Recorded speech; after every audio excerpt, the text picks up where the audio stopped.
Okay, let's start by one of the most successful brands in the video game industry. It was created 5 years ago within the Montreal studios. The same team that created the original Splinter Cell is working now on the new episode, the 5th episode, which is called Splinter Cell Conviction, and their aim at renewing the experience of being a secret agent in a different context than the previous episode while staying true to the values of the brand.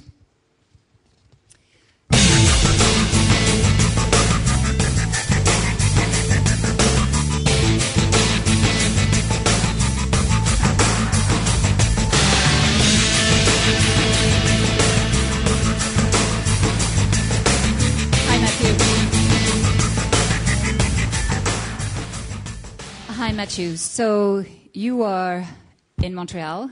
You work on Splinter Cell. So what is the new opus all about? Well, there's a lot to say about Splinter Cell. There's been 4 episodes already based on classic light and shadow and infiltration gameplay. And but is that going to remain? There's a few of those things that will be there. But one of our main intention with Splinter Cell, because stealth is the art of going unnoticed, and with all the new possibilities with the current generation of console, we wanted to expand these possibilities and push the stealth genre much further than what we've seen in the past. So basically, what are the changes?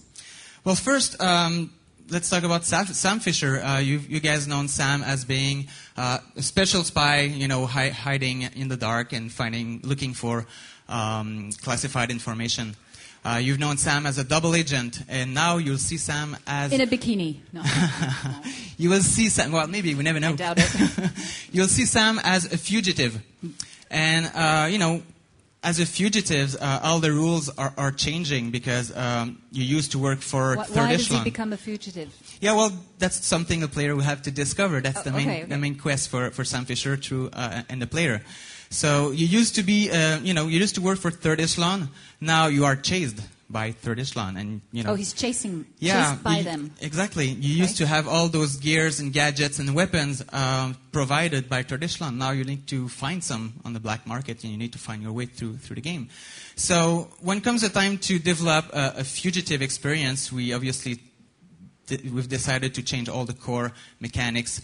We spent 2 years working on new technologies to support this concept. So we thought that in this context, the best weapon for a fugitive is your surrounding environment, because when you're chased, you need to run and you need to grab objects to use them either as a weapon, or as a defensive tool, or simply to create diversion. So we've generated this big dynamic environment where all the objects can be picked up and used. There you go. We've been also adding a new ingredient because as a fugitive, you need to, you won't hide in classic areas you used to hide, because you need to move forward all the time. You need to move faster and think faster. Mm-hmm. So you will go through public areas. You will go through civilians, to crowd, to hide. So, and this is to us a new layer of possibility, and being able to manipulate the crowd is very cool. Okay, and how these changes do impact on the gameplay? Well, it's huge. It's huge because hiding in the dark is not useful anymore, because you want to move forward. You want to find why suddenly the Third Echelon is chasing you, and go through find information and prove your innocence somehow through the game. And because you're chased all the time, there's a bit of pressure on you, and the pacing is much faster than what we used to see in the previous Splinter Cell as well. Okay. We got a demo. Could we see it? Yeah, maybe you guys would like to have a look at it. Most likely. What we present today is the big fugitives playground we've been building over the last 2 years, where every object is interactable, where we're going to have a scene in the crowd as well. In the beginning, what we will see is, Sam is trapped into a bunker. There's some enemies running after him. His level, is highly wanted, so one of his goals is to make sure he's not on the line of sight of the enemies. So Daniel is going to play for us while I'll try to describe the game as I can, because it's a systemic game. We've been developing a simulation, so it never plays the same. So I'll do my best to describe what Daniel is doing with the game. So we don't know what he's going to do now. We'll figure it out. Okay, let's go.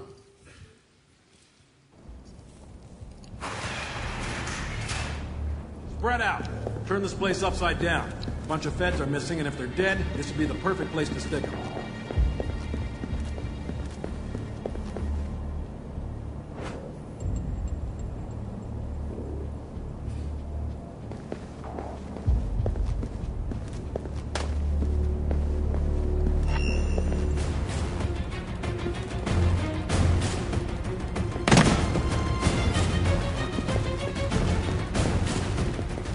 Where is he? In a bunker? What is it?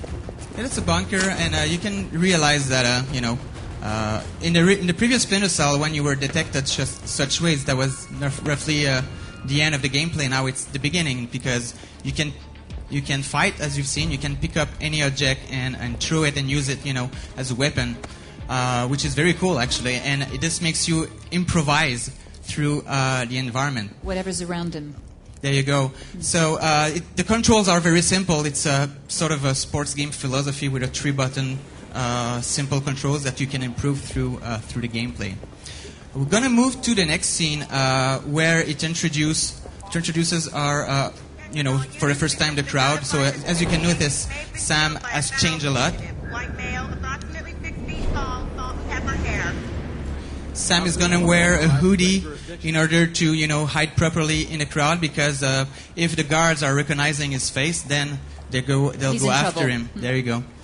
So what Daniel is trying to do, there's an important information Sam needs to find in the back house of a cafe, in the back office of the cafe, and in order to get there, he needs to avoid all the guards. Some of the classic stuff we've seen in the previous Splinter Cell, but with a brand new type of interactions.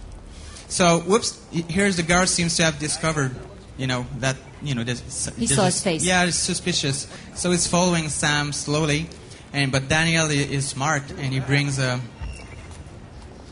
in a place where... Wow, well done, Daniel. There you go. Well played. So it's been unnoticed. Very serious about this. Yeah, well, this kind of action done through the crowd would have made everybody scream, and so the reaction would have been much different. So it's smart to do it this way. What are those statues? Those are statues in a Washington Park. This part of the game takes place in Washington. Okay.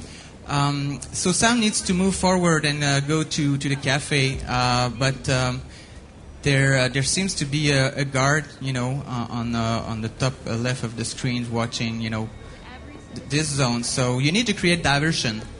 Diversion is key to this game. You need to, like here, Daniel has been stealing a cell phone, so now the crowd is reacting. The policeman is moving to investigate about what's happening, and the crowd is snitching Sam. So they're pointing, that is where's the guy who's been stealing the cell phone. And this is a great opportunity because Sam can now pass by the area he wanted to go and move forward in the action. So you can recognize that in terms of look of Sam.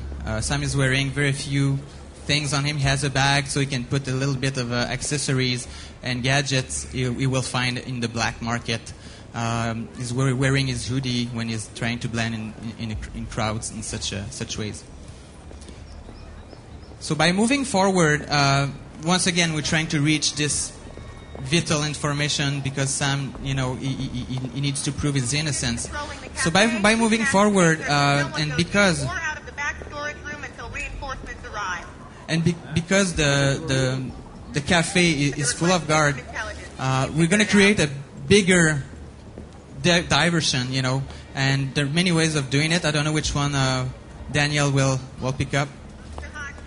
Okay, so he decides to shoot on this, propane tank, making an explosion. So all the guards are running, through the area and react to what's going on. While now Sam can go in the back office of the cafe and get the information he needs. We were talking about dynamic environment, picking up objects. No, that's the kind of thing you can do with the game, is to move object and barricade yourself. Who plays these games? Kids, young boys, adolescents, adults?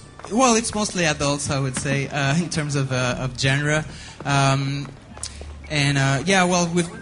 We've been spending a lot of time to manage this dynamic environment, because in a first-person game, it's easy to pick up things and throw it away. Right, but in right. a third-person, we spend 6 months matching the ends properly on the objects you're picking. So it was a huge challenge. So, this is the rough overall elements we wanted to show you today. We'll invite you tomorrow to come to the booth and have a, So everybody a can private... play? Well, no, it's not playable, but, we're going to play for you. And At least so you tomorrow. guys can see a little more of what we've shown today. You'll be in trouble, Danielle, now. Okay. Thank you, Danielle, for this great demonstration. Welcome. Thank you to you, Mathieu Ferland. Now we understand better how the system works and what kind of experience you're providing, actually, the players with. Thank you very much. My pleasure. Sounds great fun.